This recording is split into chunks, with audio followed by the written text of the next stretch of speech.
Düşmanın düşmana yapmadığını yakınında duran yapar dediler. Fırsat yoksuluna verme fırsatı, çünkü 3 kuruşa tapar dediler. Çünkü 3 kuruşa tapar dediler.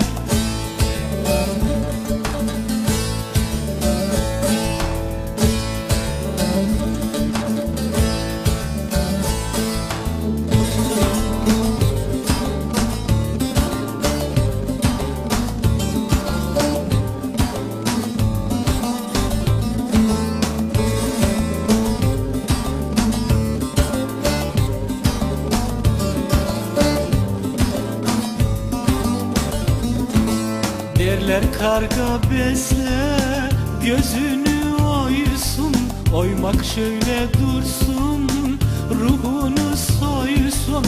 Nehin oğlu indir el alem duysun, yüzünü gül ile kapar dediler.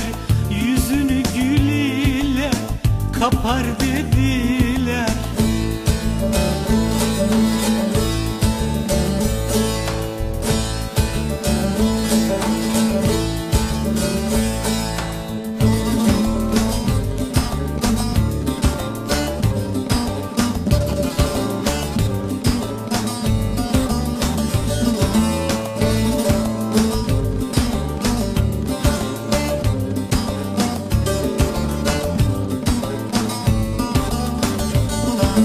Deremekçi bunlar severler süsü, süsüyle örterler kibiri pası.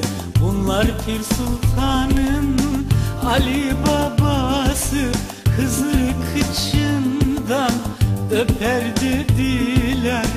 Hızır'ı kıçından öper dediler.